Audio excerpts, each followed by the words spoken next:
What's up, guys? This is the Full Court Talk podcast, and my name is Spencer. If you're watching on YouTube, please like, share, and subscribe. And so I think I'm just going to keep saying this. What I want this podcast to be is a debate-style podcast, and that's eventually when I get a partner or someone that wants to join. But I think right now I just want to come with NBA news and share my my thoughts on everything that's happening in the NBA, amid the pandemic, and then hopefully when the season returns, share my thoughts on what's going on. I think because I've heard that they could just do 5 games and then go right into the playoffs instead of doing all that stuff. But we'll get more into that later. So, as far as the topics go, today we got 3 like usual. So, first is, who is the best offensive player in the NBA right now? Where and when the NBA could play this year. Yes, I said this year. And the next thing is Joe Ingles comfortable with retiring? I think that's really gotten blown out of proportion by major news media. And I think the biggest culprit of this is Bleacher Report. So we'll get into that. So, first topic, who is the best offensive player in the NBA right now? And that's all assuming who's healthy, or if they're healthy, sorry.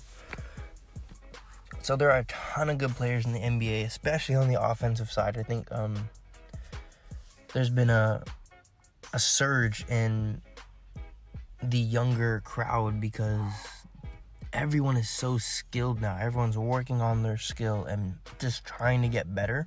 So you're seeing a lot more younger guys coming up, and they're just completely dominant on the offensive side. Look at Trae Young, Luka Doncic. These young guys are toying with NBA defenders. Like Trae Young just throwing the ball between defenders' feet and getting away with it because he's so good at it.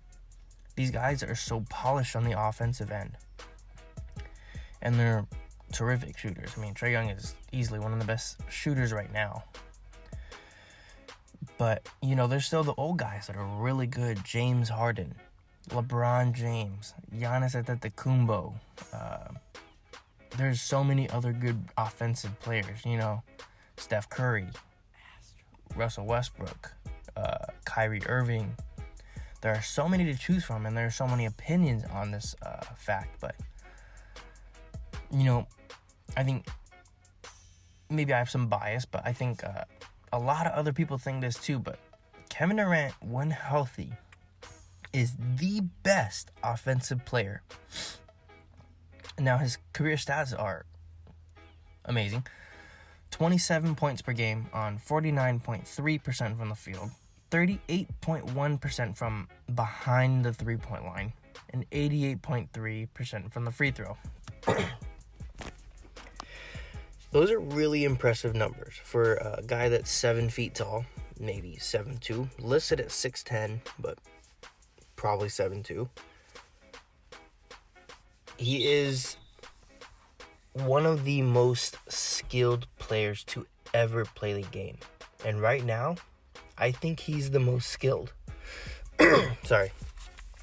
But he has his size, his length, that allows him to score anywhere on the floor over any defender. And I think that's what makes him one of the most intriguing players in the NBA. And his willingness to be off the ball or even play make. I think that's what made Golden State one of the deadliest teams in NBA history. And when you also mention his time in OKC, he time and time and again showed that he didn't need to shoot the ball 30 times to get to 27 points. There's a lot of people that do that now. I saw games where he'd go like 10, 12 shots. He'd still end up with 25, 27 points per game. He had a ball hog in his team, Russell Westbrook, Hey, Russell Westbrook is great. But KD wanted to go play with a player like Steph, and can't blame him for that. But anyways, to get more about KD and what makes him such a great offensive player is, like I said, his ability to score anywhere on the floor. His size, his length, let him rise up for a jump shot or just straight crash the lane, But he also has a really quick first step that allows him to beat nearly anyone off the dribble. And if he doesn't beat them off the dribble, his size and his length will help him get there. He also has extremely good handles for a player his size.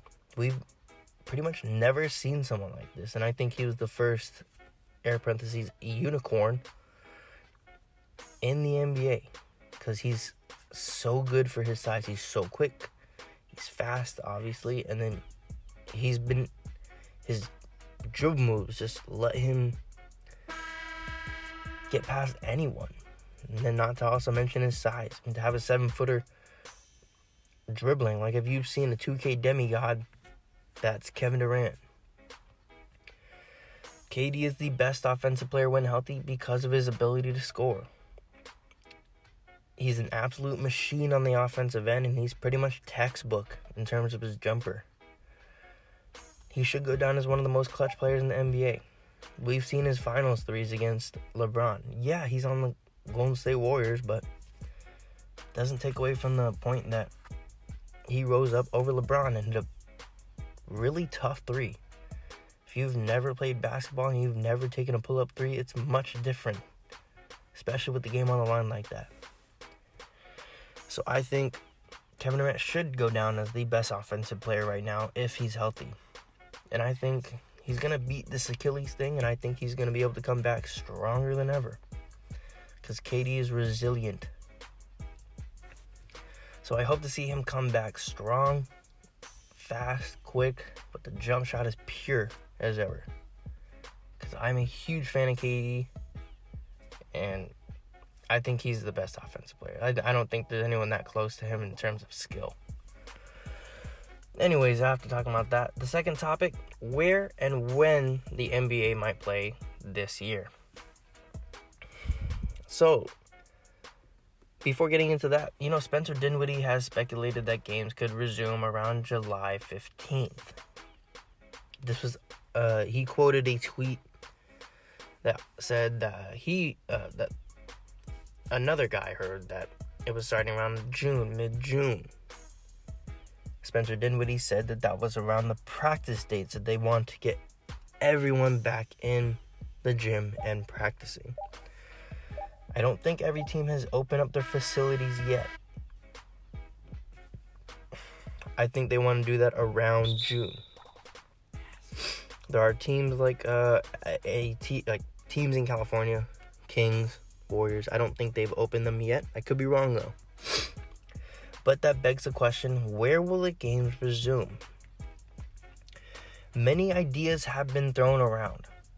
Los Angeles and Houston have thrown their hats into the ring, but never really built too much traction with that idea because they're condensed cities and their arenas are in the heart of those cities.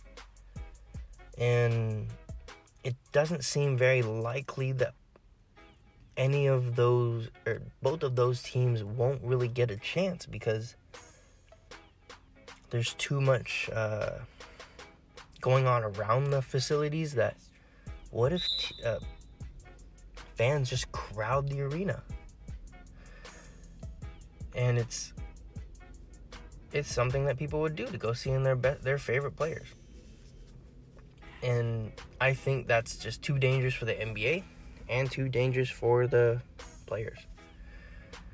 But I think there are two cities and places that really have the most momentum in terms of being the place that the NBA will play to resume the season. Then who knows, maybe they do that next season too. But the first place, and I think the top front runner, is Disney World. They will not be playing in the Magic Kingdom, but they will be playing in the ESPN Wide World of Sports complex. if you've never been to Disney World's like its own little city. It's not little, it's actually gigantic. But there are no places to live around Disney World that you can get in, and like fans won't be able to get in and crowd the arena to see their favorite players. And maybe you know this, but Disney World has a lot of resorts and hotels. So that offers players the ability to stay near the arena and be transported between the arena and home safely. Now, they can't have all 30 teams staying there because you can't have 30 teams play in one arena. So that begs the question, where do the other teams play? The other 15, like there's 15 total games that could go on in one day maybe. I think Las Vegas is from what I've heard, Las Vegas is the next front runner. And I'm not exactly sure where they would play. But it also makes sense in terms of, the Summer League plays there. It's a good idea. And I think if we really look into it, those are the two places that are going to get the NBA to resume. Good for them. They're going to make a lot of money off of this, and I think that's the big reason why. But I think Disney World is definitely the safest out of them because they can be safely transported, and the resorts are huge. And there are a bunch of resorts that they could stay at. Maybe the East plays in Disney World and the West plays in Las Vegas. I think maybe they could do that.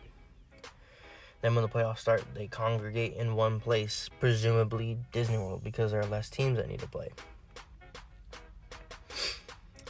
But I think all in all, it seems like we're nearing an NBA return sometime in the next couple of months. So that's very exciting. But I think the thing I would want to stress as a fan is I want to see the players play safely. I don't want them feeling like they have to risk their lives. And I think as we get closer, there are going to be a lot of players that speak out and say, hey, I don't want to play if this isn't fully taken care of. That takes me into my next topic. Joe Ingles and the quote that he said on a podcast. He said this 2 months ago.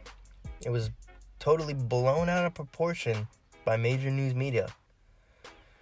For example, Bleacher Report. And then other news sites took it and ran with it. They took basically the same little quote that Joe Ingles said. Saying basically if they make us play, I'm picking up my family, we're moving back to Australia, and I'll be comfortable never playing in the NBA again. But they didn't specify when it was said, and they didn't show the entire quote. They took it out of context. They took the most juicy part of it, and they put it out there and said, oh my God, Joe Ingles wants to quit. It made Joe Ingles look very bad in my opinion. But because there were those people on Twitter that said, oh, he's such a baby, he's going to walk away from millions, just play. They don't even know about some of the things that's going on with him and his family. Joe Ingles is a father. I think he has a couple of kids, actually. But let's get into what he said on a Utah radio station. He said, it's not worth it. When talking about the NBA season returning amid the pandemic. He also said, as for basketball, it's a bit more difficult, but I think that as we go ahead and find out more information about it, it will be easier to make a decision. But I am in no way willing to risk my children and Renee and everything else to go play basketball. And you have to understand, he doesn't want to walk away from his family. If the NBA season returns, he would have to be away for weeks or months. he said it was easier to leave when all they did was poop and eat. But now they're getting personalities. Now when he leaves, they say, "Oh, I miss you." Oh, like he said, even going to the supermarket is difficult because he doesn't want to see them cry. And it's fully understandable. He's a new father. But you have to understand, one of his son, Jacob, is autistic, and he's more at risk to get COVID-19 due to his weaker immune system. And a lot of people don't understand that, so he can't even go home to his family. So he'd be away for weeks or months from his kids that are growing up, and he doesn't want to have to deal with that. And I understand that. You have to understand that. So you understand the willingness to walk away from something like that, from millions of dollars, his passion. He's protecting himself and his family. You have to understand and respect him for that. But if he does choose that, as if I was a Jazz fan, I'd be very scared, because if he chooses to walk away and retire or just sit out till the pandemic ends, the Utah Jazz will continue to take hit after hit to their new roster.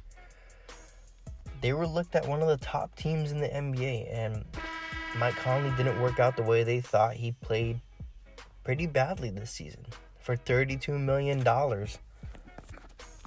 he played pretty badly. So that's a hit.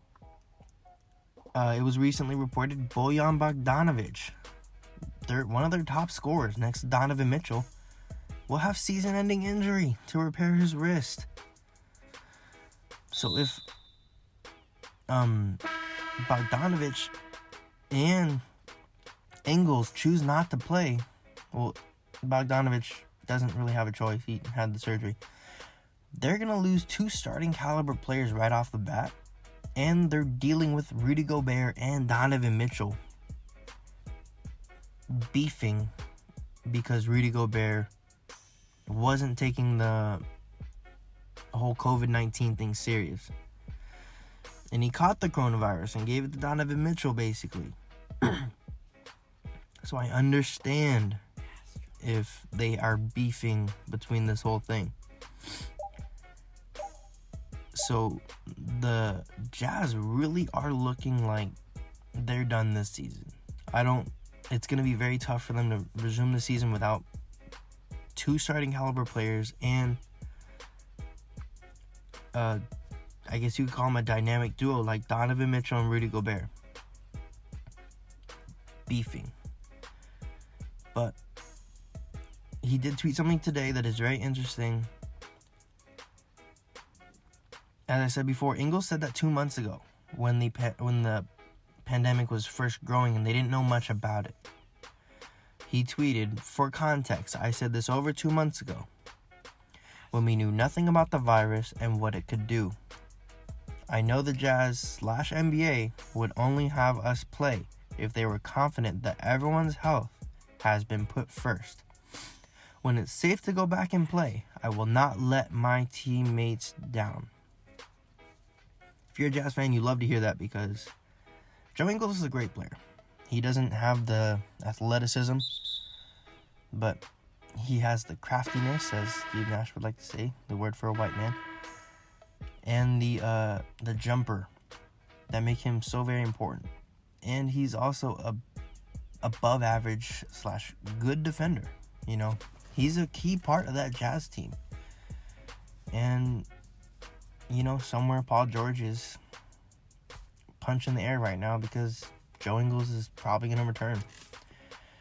And, you know, I think, I hope Joe Ingles returns, but I want them to be safe. And I think, I respect him for if he does choose to walk away or sit out the season, you know. He wants to make sure him and his family are safe. Gotta respect that. But that's all we have for today, guys. Follow me on social media at Full Court Talk. Like, comment, and subscribe on YouTube. But that's it for today. Thank you. And thanks for watching the 3rd episode.